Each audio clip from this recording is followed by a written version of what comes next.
It's beautiful view.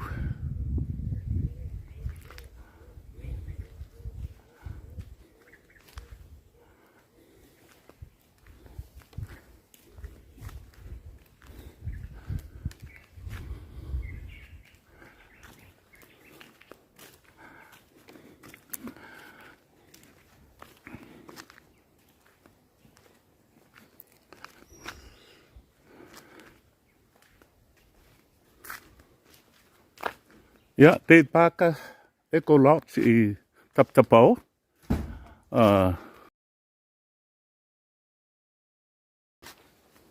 Sorry fa le tonu le internet ua pe kako lai. Ya msalo le utoi ma ya ole tasi leo fale nofo tonge tangata. And leka ue te salupe nga mo matandong li siba nga mo na tato lai. Office up there. Ole la ko main office lai dunga oil la to fale ai. Tonge ya ma was tasi luopo en fain patanga o mo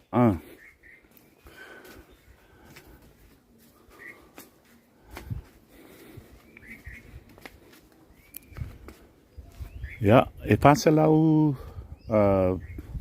400 feet above sea level, also no whanga silina maulunga. Yeah, tele la au o mosa oi. Ole coach le lalo i ole e omo i la lole vaenga le tu mai la au ia. And ia ole va ia tuna tai le taulanga o pia. Tala fatai o faleata. Pasa solo anga kai le. Ile taulanga i pia.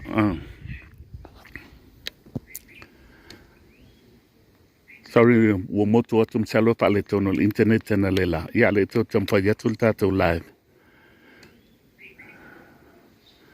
Ole mangwa baya la tu mai ol pitola.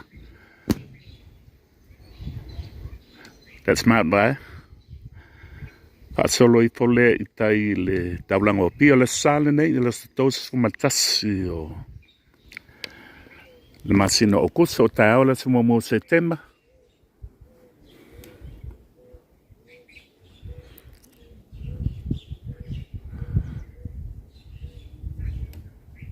So Tapatapao ai le yo le sa.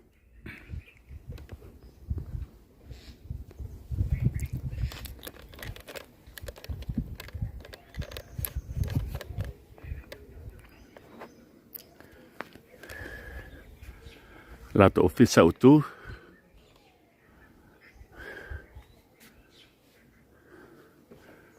Ia mafale ia o ponga falua le baenga le o le fatan malone pei paka. I no whanga nei Tapatapao. Ia msalo e to te lele i o mai ute nei. Pesi mawalunga no whanga nei.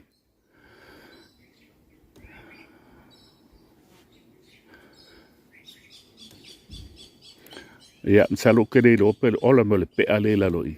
Te lo le pea i le vau matua. Ola matua te leo le vau matua le si o ia le no whanga le nei. Malba ia tu te i le taulanga i pia.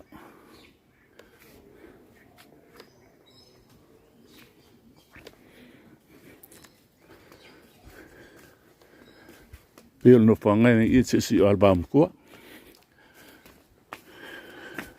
Tala whenga i le pea whapena e sawe mano lo se tasi pe lua. O le no sau i mlea soa na pina. Pa se malo longa o le soa le to te liu i New Zealand.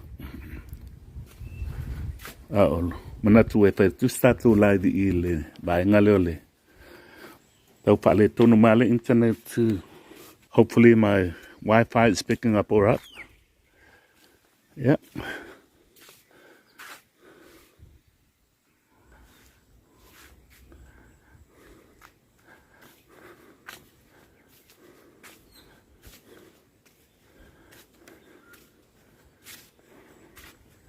Yeah, e ola. E sumi pu le laloi.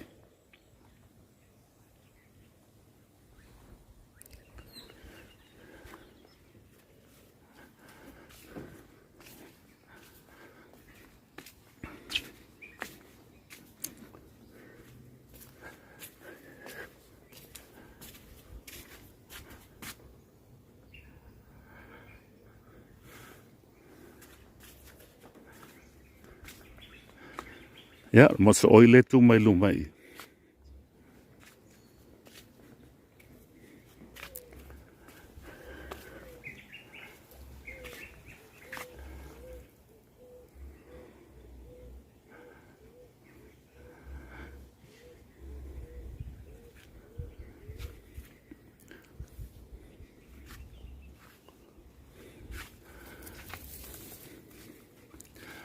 Nanga tala ua mai ia so ia anga o le tek sa iai ia o le ua umana faufale o te pak.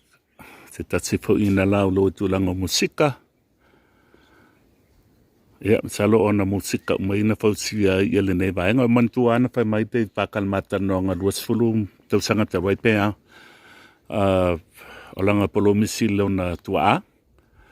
E toi fo i mai nei soi fuai. Le la ua sau falang pisinisi lea.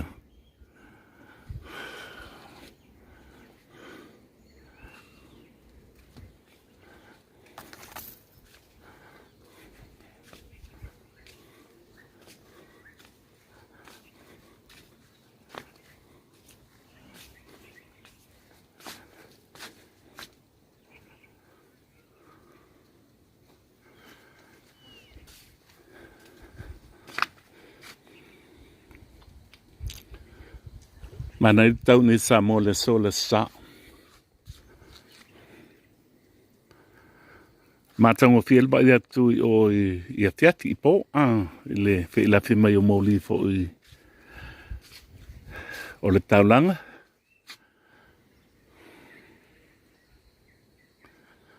Beautiful place. Mai Tapatapao e le tei paka eco lot. Nai nga information nai lunga o le tato video. Aso tai mai ai pe a fai te fia pa mai ia te o te leo na maloi mai engen lani. Ia tunu ulai o masalo pe o lai open te le mo tangata mai fafo. Ia mtato fo i nei pe a pe a te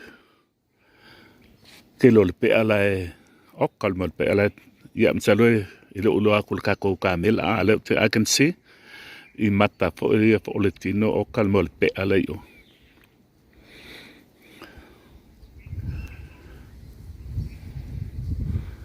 What a beautiful view.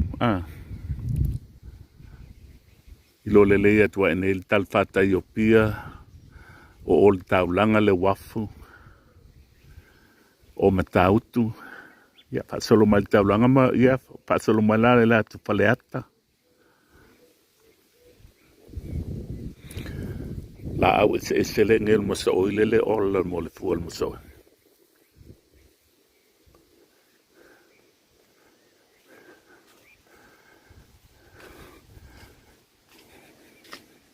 Lo ia man swimming pool. Tato sabal vali atu lalo ia tato wanga ia tu lea. Fasima ulunga le engalea e mai lunga i.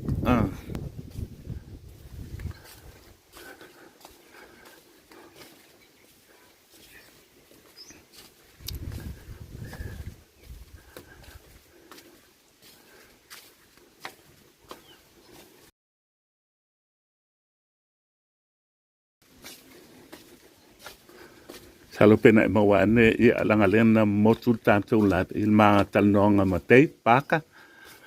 Na ia lunga le tato alato Samo Entertainment TV ia ulitaya. Falua le lalo i le sa ono foi. Ia e fonga falua fo la tu mai lunga i o.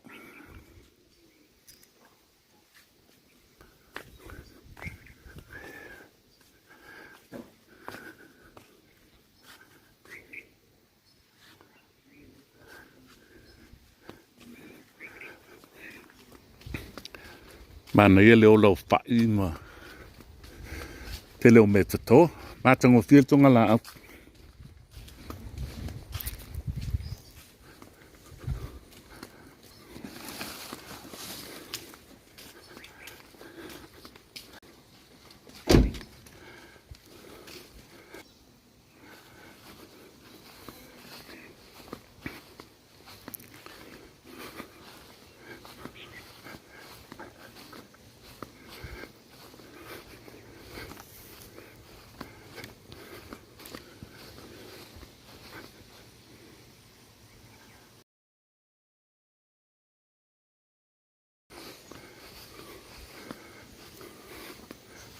Ia e mal paluanga le ia o te leo o i le ele a enga. Whai ia se mawalunga le enga le e a e mai ilunga i. O le matanoa ne mala whinga o teit, teit paka. Ia o lai atas teine o leo. Whema o te leo i lantou na whio mai ilunga i. Na toi fo i ai lai loi o. O na whai ia se mawalunga le enga.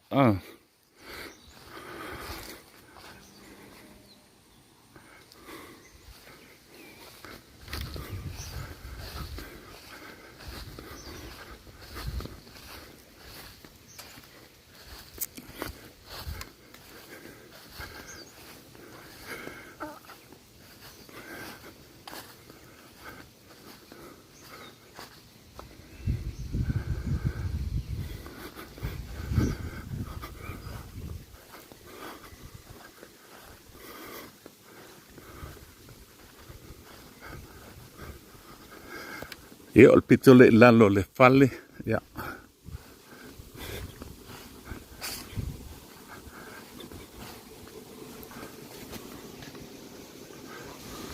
Ia mo swimming pool le malo.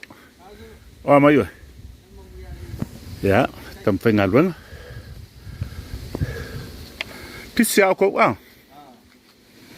Te leo palangi mai oi atu nula E ngi Samoa e whai mau mai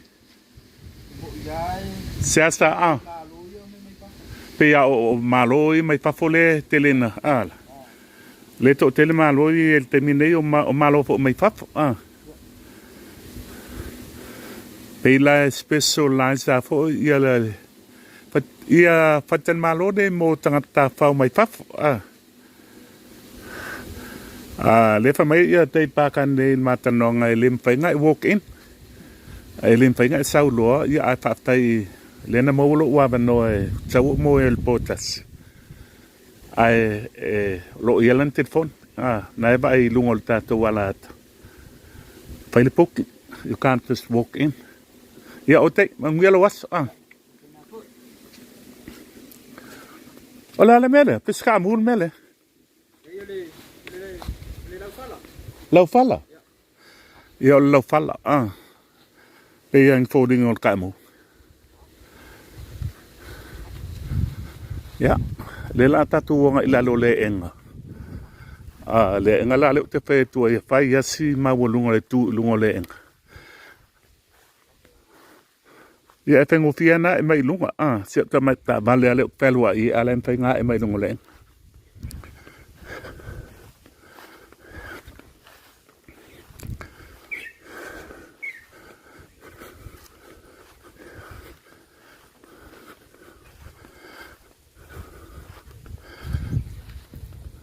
O le mangi ta mai ta vale ni Samoa fo ngale ngol ta wol pinsing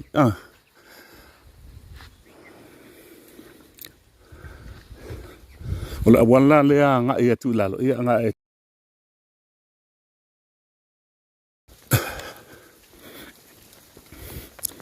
ia se va nga mai lunga nei le te paka e ko ma fo I lana tautua I musika Liva na pese ia te paka. Ia le ho la ua whaiela na hatina ele. Ia mo